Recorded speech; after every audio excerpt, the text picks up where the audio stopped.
उज्यालो radio नेटवर्कसँगै उज्यालो online र mobile एप्लिकेशनबाट एकसाथ प्रसारण भइरहेको नेपाल दर्पणमा साथी भोजेन्द्र बस्नेतसँगै अर्जुन पोखरेलको नमस्कार।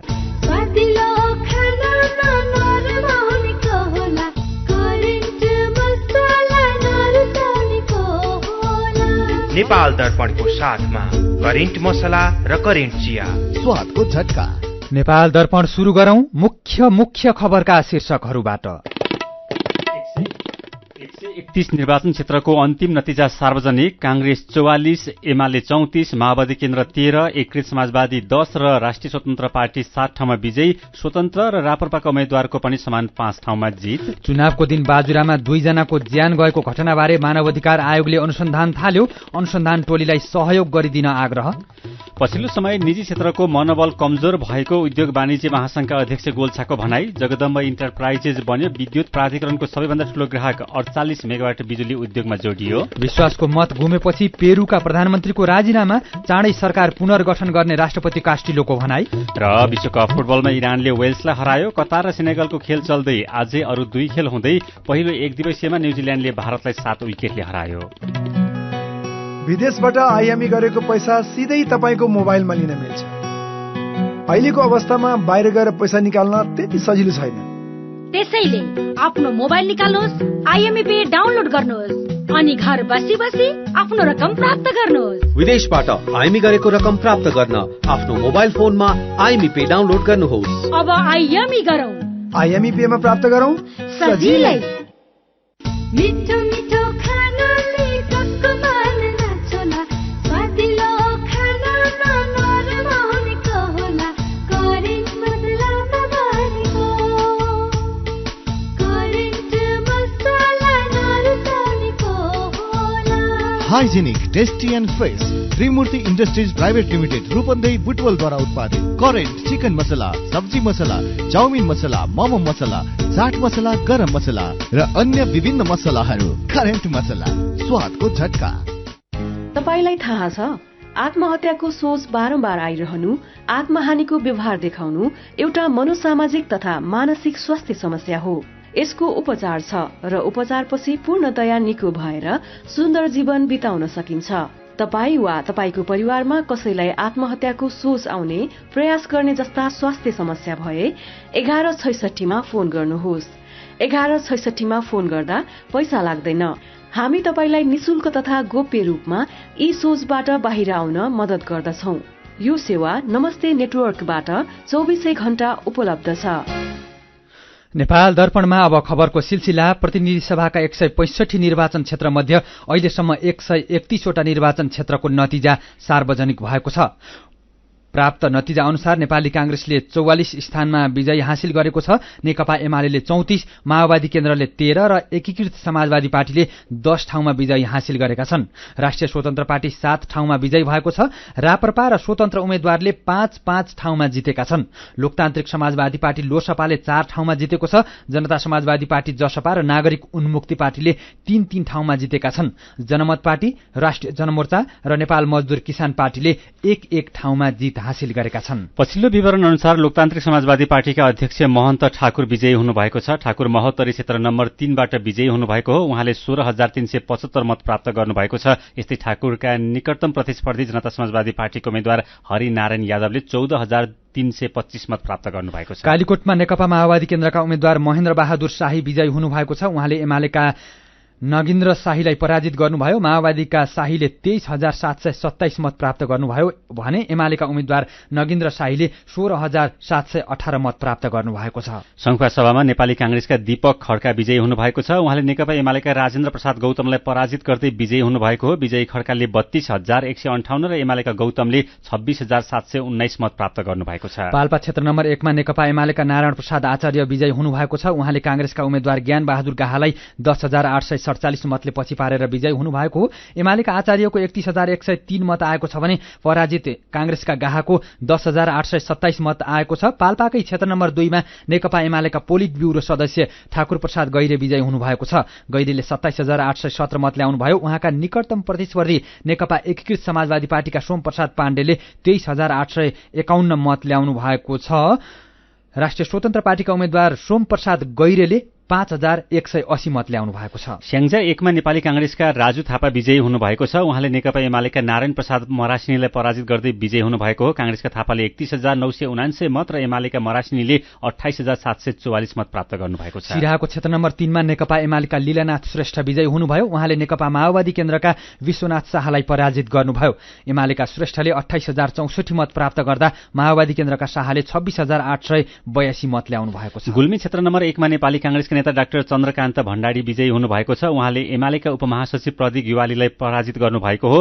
मत परिणाम अनुसार भण्डारीले 33744 मत ल्याउनु भयो भने गिवालीले 32152 मत प्राप्त गर्नुभएको छ। महोत्तरीको क्षेत्र नम्बर 2 मा लोकतान्त्रिक समाजवादी पार्टी लोसपाका उम्मेद्वार शरद सिंह भण्डारी विजयी हुनुभयो। उहाँले तराई मधेस लोकतान्त्रिक पार्टीका उम्मेद्वार विजय कुमार सिंहलाई पराजित गर्नुभयो। विजयी नेता भण्डारीले 25190 मत ल्याउनु भयो भने पराजित भएका लोसपाका उम्मेद्वार विजय कुमार सिंहले 11120 मत ल्याउनु भएको छ। काभ्रेको निर्वाचन क्षेत्र नम्बर 2 मा गोकुल बास्कोटा विजयी हुनुभएको छ। उहाँले 45345 मत प्राप्त गर्नुभएको छ भने प्रतिस्पर्धी कांग्रेसका शिवप्रसाद हुमागाईले 39582 मत प्राप्त गर्नुभएको छ।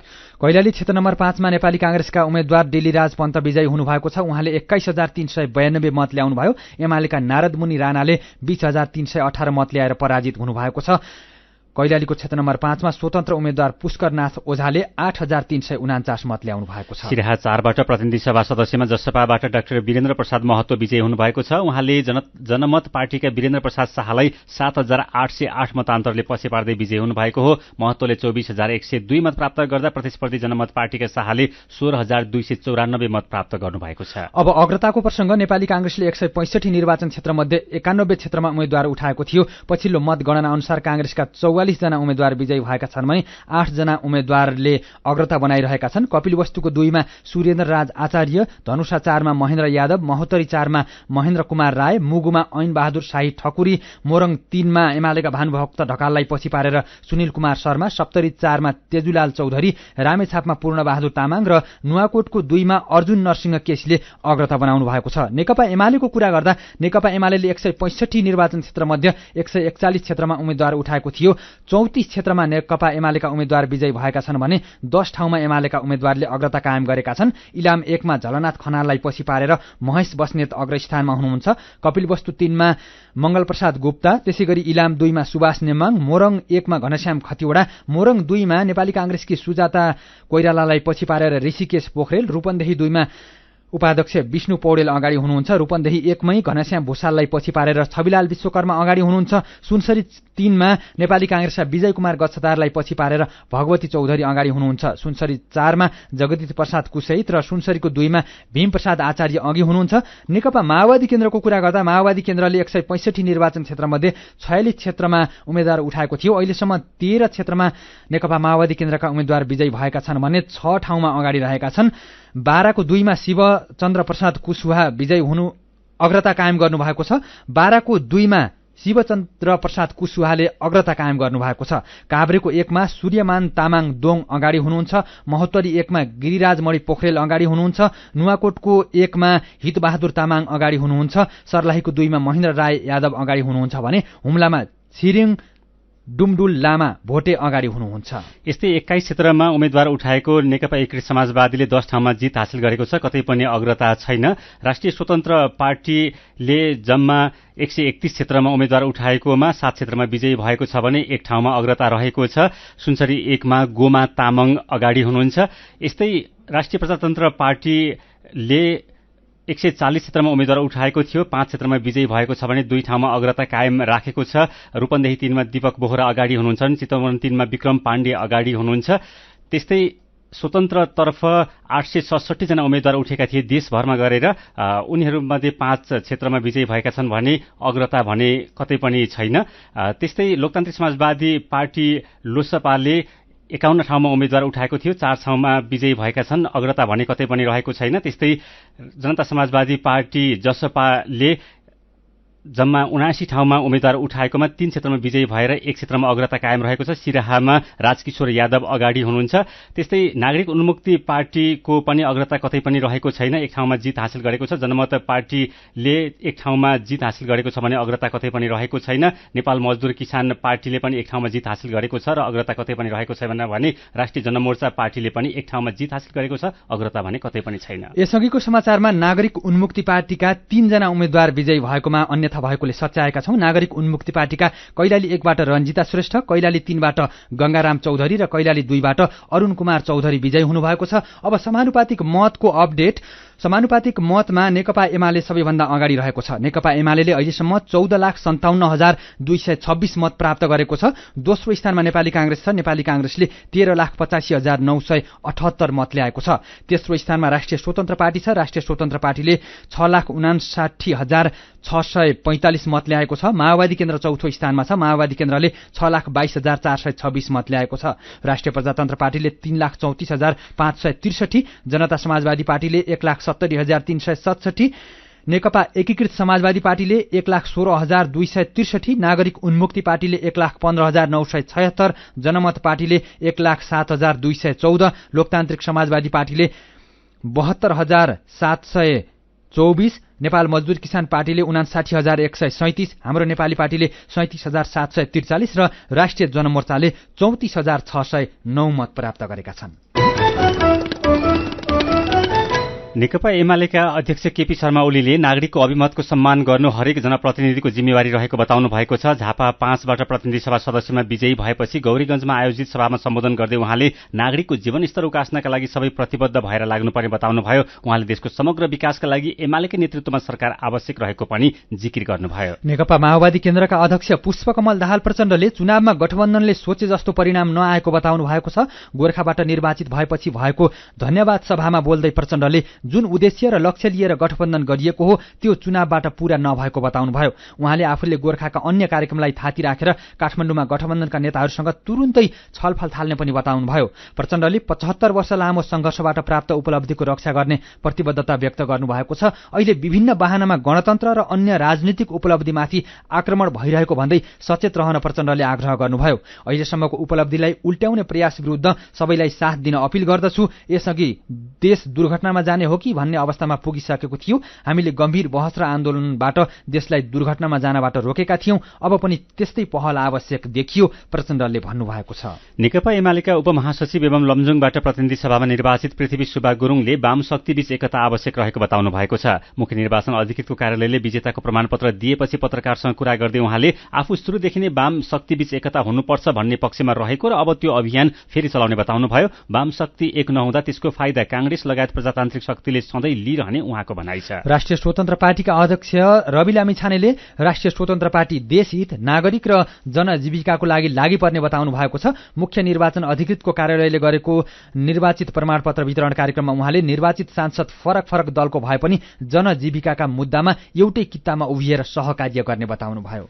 प्रतिनिधि सभा र प्रदेशसभा चुनावको दिन मंसिर 4 गते बाजुरामा 2 जनाको ज्यान गएको विषयमा राष्ट्रिय मानवाधिकार आयोगले अनुसन्धान थालेको छ। त्रिवेणी नगरपालिका नम्बर 7 को मतदान केन्द्रमा मतदान सकिनै लाग्दा प्रहरीले चलाएको गोली लागेर स्थानीय 25 वर्षका सञ्जीव अयडीको ज्यान गएको थियो। यस्तै विद्यार्थी नेता समेत रहेका त्रिवेणी नगरपालिका 7 का चेतन अयडीको पनि उहाँकै घरमा कुटपिट गरेर विभत्स तरिकाले हत्या भएको थियो। घटनाको बारेमा स्थलगत छानबिन तथा अनुसन्धान गर्न आयोगका उपसचिवको नेतृत्वमा केन्द्रीय कार्यालयका अधिकृत सम्मिलित एक टोली बाजुरामा खटिएको आयोगले विज्ञप्ति निकालेर जानकारी दिएको छ। टोलीलाई आवश्यक सहयोग गरिदिन स्थानीय प्रशासन, सुरक्षा निकाय, राजनीतिक दलहरू, नागरिक समाज, मानव अधिकार कर्मी, पीडित तथा पीडित परिवार र सर्वसाधारण सबैसँग आयोगले अनुरोध पनि गरेको छ।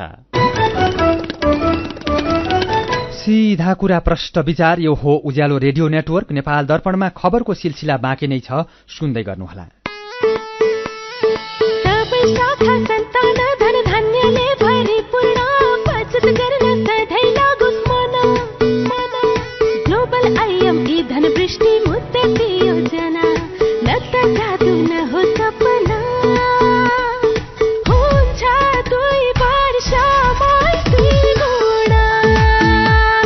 हजुर, ग्लोबल आयामी धनवृष्टि मुद्दती योजना निरन्तर बचत गर्ने बानीलाई प्रोत्साहन गर्दै प्रारम्भिक रकमको 10% त्रैमासिक रूपमा अन्तिम त्रैमास बाहेक जम्मा गर्दा प्रारम्भिक रकमको 2 गुणा 2 वर्षमै प्राप्त गर्न सकिने ग्लोबल आइएमई ब्याङ्क, सबैका लागि ब्याङ्क।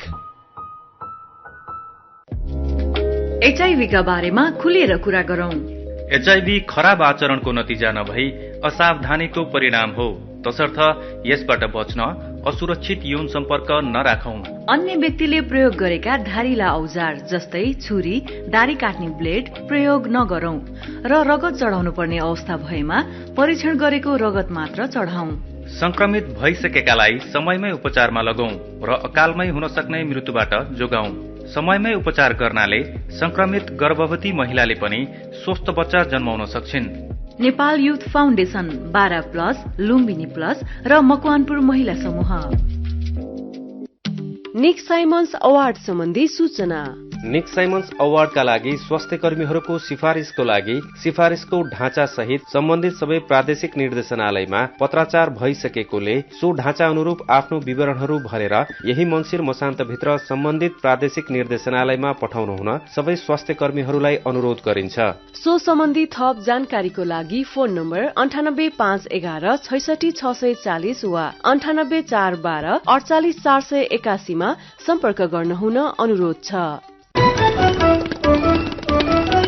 उज्यालो रेडियो नेटवर्कबाट प्रसारण भइरहेको नेपाल दर्पणमा तपाईंलाई फेरि स्वागत छ। यतिन्जेल हामीले 131 निर्वाचन क्षेत्रको अन्तिम नतिजा सार्वजनिक। कांग्रेस 44, एमाले 34, माओवादी केन्द्र 13, एकीकृत समाजवादी पार्टी 10 र राष्ट्रिय स्वतन्त्र पार्टी 7 ठाउँमा विजयी। चुनावको दिन बाजुरामा 2 जनाको ज्यान गएको घटनाबारे मानव अधिकार आयोगले अनुसन्धान थाल्यो लगायतका खबर प्रस्तुत गर्यौं। नेपाल दर्पणमा अब बाँकी खबर। नेपाल उद्योग वाणिज्य महासंघका अध्यक्ष शेखर गोल्छाले पछिल्लो समय निजी क्षेत्रको मनोबल कमजोर भएको बताउनु भएको छ। उद्योग दिवसको अवसरमा आयोजित कार्यक्रममा अध्यक्ष गोल्छाले बजारमा तरलता चरम अभाव, उद्योगको उत्पादन क्षमतामा कमी, बैंकको ब्याज दर वृद्धि र सरकारको गलत नीतिको कारण निजी क्षेत्रको मनोबल कमजोर भएको बताउनु भएको हो। उहाँले सरकारले लामो समय आयातमा प्रतिबन्ध गर्दा राजस्व संकलनमा कमी आएकोले सरकारको दैनिक खर्चमा समेत समस्या हुने गरेको बताउनुभयो। उहाँले सरकारले देशको अहिलेको अर्थतन्त्रमा वास्तविकता परीक्षण गर्न आवश्यक रहेको पनि बताउनुभयो। अध्यक्ष गोल्छाले अहिले 50 लाख जना विदेशमा रहेका युवाले पठाएको रिमिट्यान्सले देशको अर्थतन्त्र चलेको बताउनुभयो। देशभित्र नै युवालाई रोजगारी दिन नसक्नु उद्योगी व्यवसायी र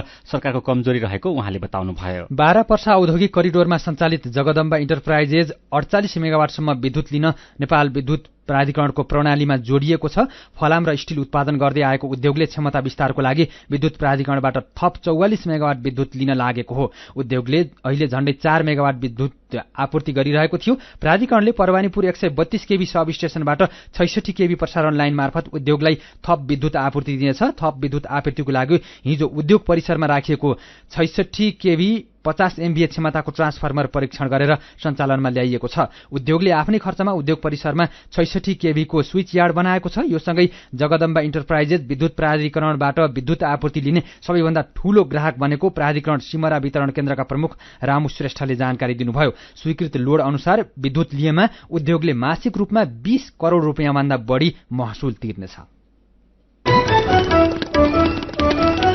वर्षा र सहकालका देवता रातो मसिन्द्रनाथलाई आउँदो 13 गते मंगलबार पाटन लगिने भएको छ। बुङमतीमा रहेको मसिन्द्रनाथलाई पाटन ल्याउनका लागि हिजो बिहान ज्योतिषहरूले मंगल बजारमा रहेको 16 खुट्टे पार्टीमा बसेर साइत हेर्ने क्रममा मंसिर 13 गतेको शुभ साइत निस्केको हो। मंसिर 13 गते बिहान पूजापाठ सकेर दिउँसो खटमा राखेर देवता ल्याएर मसिन्द्र बहाल राखिनेछ। बुङमतीको मुख्य बाटोबाट नै देवतालाई खटमा बोकेर पाटन ल्याइन्छ। मसिन्द्रनाथलाई 6 महिना पाटनमा र 6 महिना बुङमतीमा राख्ने गरिन्छ। काठमाडौँमा 19औं हस्तकला व्यापार मेला हुने भएको छ। नेपाल हस्तकला महासंघले हरेक वर्ष गर्दै आएको हस्तकला व्यापार मेलाको 19औं संस्करण आउँदो 23 गतेदेखि 27 गतेसम्म हुने भएको हो। मेला काठमाडौँको बौद्धमा रहेको होटल हायत रिजेन्सीमा हुनेछ।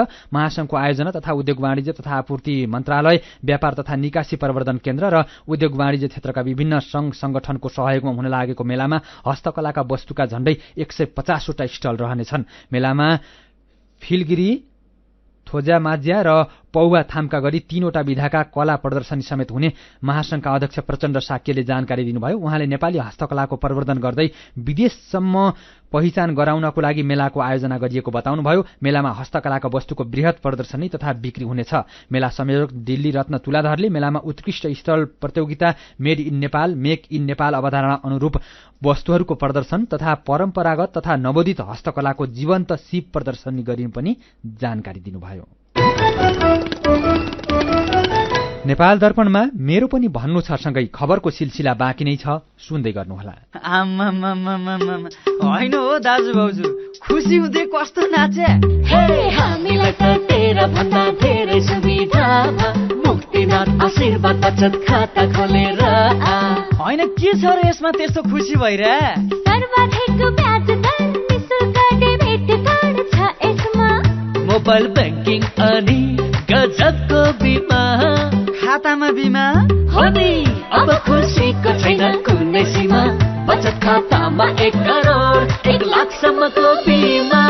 हो हजुर, अब मुक्तिनाथ आशीर्वाद बचत खातामा पाउनुहोस् 1 करोड 1 लाखसम्मको बिमा, साथै आकर्षक ब्याज दरसँगै निशुल्क भिसा डेबिट कार्ड, निशुल्क मोबाइल ब्याङ्किङ अनि 13 अन्य ब्याङ्किङ सुविधाहरूमा छुट। अब खुसीको छैन कुनै सीमा। बचत खातामा 1 करोड 1 लाखसम्मको बिमा। मुक्तिनाथ विकास ब्याङ्क, जनता ब्याङ्कमा होइन, ब्याङ्क जनतामा जानु पर्दछ।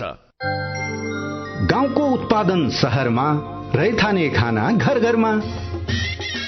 पञ्चगुणीय तत्त्वले भरिपूर्ण रैथाने कृषि खाद्य वस्तु तथा सामग्रीहरू कृषकहरूबाट संकलन तथा प्रशोधन गरी काठमाडौँ उपत्यका भरि सहज रूपमा होम डेलिभरी भइरहेको कुरा सहर्ष जानकारी गराउँदछौ। सम्पर्क तथा जानकारीका लागि रैथाने एग्री प्रोडक्ट्स नेपाल प्राली, चप्पल कारखाना, Maharajganj, Kathmandu. Phone number 01 40 15 658 40 15 662। Mobile number 98 434 21 743 र 98 550 45 242। रैथानेलाई तपाईले मोबाइल एपको लागि RAITHAANE रैथाने टाइप गरेर वा वेबसाइट www.raithanenepal.com मा गएर पनि भेट्न सक्नुहुनेछ। उज्यालो रेडियो नेटवर्क मार्फत देशभरिका विभिन्न एफएम स्टेशन तथा उज्यालो अनलाइन र मोबाइल एप्लिकेशनमा प्रसारण भइरहेको नेपाल दर्पणमा तपाईलाई फेरि स्वागत छ। अब बाँकी खबर। तीव्र गतिमा गाडी चलाउने चालकहरूलाई ट्राफिक प्रहरीले अनिवार्य रूपमा सचेतना कक्षा दिने भएको छ। ट्राफिक प्रहरीले तीव्र गतिमा गाडी चलाउने चालकहरूलाई मंसिर 15 गतेदेखि अनिवार्य रूपमा 1 घण्टाको सचेतना कक्षा दिने भएको हो। काठमाडौँ उपत्यका ट्राफिक प्रहरी कार्यालयले पत्रकार भेटघाट कार्यक्रम गर्दै यस्तो जानकारी दिएको हो। काठमाडौँ उपत्यका ट्राफिक प्रहरी कार्यालयका प्रवक्ता राजेन्द्र प्रसाद भट्टले तीव्र गतिमा गाडी चलाउनेहरूलाई ट्राफिक नियम अनुसार कारबाही गर्दै 1 घण्टाको सचेतना कक्षामा सहभागी भएपछि मात्रै छोडिने बताउनुभयो। उहाँले यसअघि जाँड रक्सी खाएर गाडी चलाउने, लेन अनुशासन पालना नगर्ने र रातो बत्ती क्रस गर्नेहरूलाई मात्रै सचेतना कक्षा दिँदै आएको बताउनुभयो। चितवनमा ट्रकको ठक्करबाट एकजनाको ज्यान गएको छ। भरतपुर महानगरपालिका वडा नम्बर 1 रामनगरमा भारतीय नम्बर प्लेटको ट्रकले ठक्कर दिँदा एकजना पुरुषको ज्यान गएको हो। मृतकको पहिचान खुलेको छैन। शवलाई भरतपुर अस्पतालको शव गृहमा राखिएको छ। शवको पहिचान हुन नसकेपछि पहिचानको लागि प्रहरीले मृतकको फोटो सामाजिक सञ्जालमा सार्वजनिक गरेको छ। जुम्लामा आगलागीबाट घर जलेर नष्ट भएको छ। चन्दननाथ नगरपालिका वडा नम्बर 3 का लालबहादुर खत्रीको घर जल्दा घरमा रहेका अन्न, लत्ता, कपडा, सुनचाँदी, नगद लगायत जलेर नष्ट भएका प्रहरीले जनाएको छ। घटनापछि चन्दननाथ नगरपालिकाले बैठक बसेर तत्कालका लागि 60,000 रुपियाँ राहत दिने निर्णय गरेको चन्दननाथ नगरपालिका वडा नम्बर 3 का वडा अध्यक्ष रतन खत्रीले जानकारी दिनुभयो। पछिल्लो 24 घण्टामा थप 10 जनामा कोरोना भाइरसको संक्रमण पुष्टि भएको छ। पीसीआर र एन्टिजेन गरी 1381 जनाको नमूना परीक्षण गर्दा 10 जनामा संक्रमण पुष्टि भएको स्वास्थ्य तथा जनसंख्या मन्त्रालयले जनाएको छ। थप 28 जना निको भएसँगै कोरोना भाइरसका सक्रिय संक्रमितको संख्या 327 जनामा झरेको छ। मेरो पनि भन्नु छ। चुनावको मतगणना भइरहेको छ। धेरै ठाउँको त परिणाम पनि सार्वजनिक भएको छ। जित्नेहरूलाई बधाई दिँदै वामदेव रेग्मी भन्नुहुन्छ, युवाहरूलाई स्वदेशमै रोजगारीको अवसर दिने कार्य पहिलो प्राथमिकतामा परून्। अहिलेको नेतृत्वले सधैँ विदेशी भूमिमा पसिना बगाउने दिनको अन्त्य गरिदियोस्। यसैमा सुनिता खड्काको प्रतिक्रिया छ। संसदमा युवा जमात बढ्दै गएकोमा खुशी छु। अब हामी सबै एक हौं भन्ने भावनाको विकास हुनेछ अनि विकासका बाटाहरू फराकिला हुँदै जानेछन् भन्ने आशा छ। नेतृत्वमा आएका सबैलाई बधाई दिँदै सौगात ढकालले लेख्नु भएको छ। सत्तामा पुगेकाले हाम्रा मतलाई बालुवामा पानी खनाए जस्तै बनाए नि भन्ने दिन नआओस्। अबको नेतृत्वप्रति अनेकौं आशाहरू छन्। नेतृत्वले जन्मन नपाउँदै हाम्रा आशाहरू नमारिदिउन्। अनि कतारमा चलिरहेको विश्वकप फुटबल प्रतियोगितामा इरानले वेल्सलाई हराएको खबरमा संजोग बुढा लेख्नुहुन्छ, खेल हेर्दा हेर्दै अन्तिममा इरानको लोभलाग्दो प्रहारले साह्रै धेरै मन छोयो। बेग्लै मजा आयो। इरानलाई बधाई छ। विचारका लागि तपाईलाई धन्यवाद। मेरो पनि भन्नु छ। मेरो पनि भन्नु छ प्रस्तुत गर्दै हुनुहुन्थ्यो साथी सुजाता सुनुवार। नेपाल दर्पणमा अब विदेशका खबर। पेरुका प्रधानमन्त्री एनिबल टोरेसले पदबाट राजीनामा दिनुभएको छ। विश्वासको मतको लागि टोरेसको आह्वानलाई त्यहाँको संसदले अस्वीकार गरेपछि प्रधानमन्त्री टोरेसले राजीनामा दिनुभएको हो। प्रधानमन्त्रीको राजीनामा राष्ट्रपति पेड्रो कास्टिल्योले स्वीकृत गर्नुभएको चिनिया समाचार संस्था सिन्हुवाले जनाएको छ। राष्ट्रिय टेलिभिजन प्रसारणमा सम्बोधन गर्दै कास्टिल्योले टोरेसलाई प्रधानमन्त्रीको रूपमा काम गरेकोमा धन्यवाद दिँदै चाँडै मन्त्री परिषद पुनर्गठन गर्ने जानकारी दिनुभएको छ। अल्जेरियाको एक अदालतले एकजनाको हत्या आरोपमा 49 जनालाई मृत्युदण्डको सजाय तोकेको छ। गएको वर्ष अल्जेरियाको उत्तरपूर्वी क्षेत्रमा पर्ने काबिलीको जंगलमा आगो लगाएको आरोपमा 100 जना भन्दा बढीको भीड़ले एकजनाको हत्या गरेको थियो। जंगलमा लागेको आगो निभाउन भनेर गएका कलाकार जामेल बेन इस्माइललाई स्थानीयले यसअघि नदेखेको र उनैले जंगलमा आगो लगाएको हो भन्दै क्रूर ढंगले हत्या गरेका थिए। त्यही मुद्दामा अल्जेरियाको अदालतले 49 जनालाई मृत्युदण्डको सजाय तोकेको समाचार संस्था एपीले जनाएको छ। घटनामा संलग्न अरू 38 जनालाई 2 देखि 12 वर्षसम्मको जेल सजाय तोकिएको छ। ती कलाकारले जंगलमा जानु अघि आफू आगो निभाउन जंगल जान लागेको भन्दै सामाजिक सञ्जालमा उल्लेख गरेका थिए। त्यसबेला जंगलमा लागेको डढेलो निभाउने क्रममा आगोले जलेर 90 जना भन्दा धेरै सैनिकको ज्यान गएको थियो। अब खेल खबर। काठमाडौँमा चलिरहेको 19 वर्ष मुनिको पुरुष राष्ट्रिय क्रिकेट प्रतियोगितामा बागमती प्रदेशले प्रदेश 1 लाई 72 रनले पराजित गरेको छ। टीयू क्रिकेट मैदानमा भएको खेलमा बागमतीले दिएको 270 रनको लक्ष्य पछ्याएको प्रदेश 1 ले 49 ओभर 1 बलमा सबै विकेट गुमाएर 197 रन मात्रै बनाउन सक्यो। आजको जितसँगै बागमतीले 2 खेलबाट 4 अङ्क बनाएको छ। प्रदेश 1 को 2 अङ्क रहेको छ। प्रतियोगिता अन्तर्गत आज भएको अर्को खेलमा सुदूरपश्चिम प्रदेशले लुम्बिनी प्रदेशलाई 100 रनले पराजित गर्दै लगातार दोस्रो जित निकालेको छ। सुदूरपश्चिमले दिएको 181 रनको लक्ष्य पछ्याएको लुम्बिनीले 21 ओभरमा सबै विकेट गुमाएर 80 रन मात्रै बनाउन सक्यो। जितसँगै सुदूरपश्चिमको पनि 4 अङ्क नै भएको छ। लुम्बिनीले हारबाट प्रतियोगिताको सुरुवात गरेको छ। प्रतियोगितामा भोलि पनि 2वटा खेल हुँदैछन्। मुलपानी क्रिकेट मैदानमा बागमती प्रदेश र मध्य प्रदेश तथा कीर्तिपुर मैदानमा कर्णाली र लुम्बिनी प्रदेशको खेल हुनेछ। भारतसँगको पहिलो एक दिवसीय क्रिकेट न्यूजील्यान्डले 7 विकेटले जितेको छ। अङ्कल्यान्डमा भारतले दिएको 307 रनको लक्ष्य न्यूजील्यान्डले 17 बल बाँकी छँदै मात्रै 3 विकेट गुमाएर भेटाए। उसका लागि टम लाथमले नटआउट 145 र केन विलियम्सनले पनि नटआउट 94 रन बनाए। भारतका उमरन मल्लिकले 2 र शार्दुल ठाकुरले 1 विकेट लिए। यसअघि पहिले ब्याटिङ गरेको भारतका लागि श्रेयस अय्यरले 80, शिखर धवनले 72 र शुभमन गिलले 50 रन बनाए। न्यूजील्यान्डका टिम साउथी र लकी फर्गुसनले 3-3 विकेट लिए। आजको जितसँगै 3 खेलको श्रृङ्खलामा न्यूजील्यान्डले 1-0 को अग्रता बनाएको छ। र कतारमा चलिरहेको विश्वकप फुटबल अन्तर्गत आजको पहिलो खेलमा इरानले वेल्सलाई हराएको छ। केही बेर अगाडि सकिएको खेलमा इरानले वेल्सलाई 2-0 गोलले हरायो। इरानको लागि थपिएको समयको 9औं मिनेटमा चेस्मिनीले र अन्तिम मिनेटमा रामिन रेजियानले गोल गरे। वेल्सका गोलकिपर वाइनी हेनेन्सीले 86औं मिनेटमा रातो कार्ड पाएपछि वेल्स 10 खेलाडीमा सीमित बनेको थियो। तर अन्तिम 2 मिनेट सम्हालिन नसक्दा वेल्सले 2 गोल खान बाध्य भयो। आजको जितसँगै इरान 2 खेलमा 3 अङ्क जोडेर समूह बी को दोस्रो स्थानमा पुगेको छ। वेल्स 1 अङ्कसहित पुछारमा रहेको छ। वेल्सलाई अघिल्लो चरणमा पुग्न निकै कठिन देखिएको छ। वेल्सले पहिलो खेलमा अमेरिकासँग बराबरी खेलेको थियो भने इरान इङ्ल्यान्डसँग 6-2 गोलको फराकिलो अन्तरले पराजित भएको थियो। विश्वकप अन्तर्गत नै आजको दोस्रो खेलमा अहिले समूह ए को कतार र सेनेगल बीच खेल भइरहेको छ। खेलको 82औं मिनेट चलिरहँदा सेनेगल 2-1 गोलले अगाडि रहेको छ। सेनेगलले 41 र 48औं मिनेटमा गोल गरेर 2-0 को अग्रता लिएको थियो। तर भर्खरै 78औं मिनेटमा कतारले गोल फर्काएको छ। कतार यो विश्वकपको आयोजक देश पनि हो। उद्घाटन खेलमा कतार इक्वेडरसँग 2-0 गोलले पराजित भएको थियो। यस्तै सेनेगललाई नेदरल्यान्ड्सले हराएको थियो। आजै हुने अर्को खेलमा नेदरल्यान्ड्स र इक्वेडर बीच खेल हुनेछ।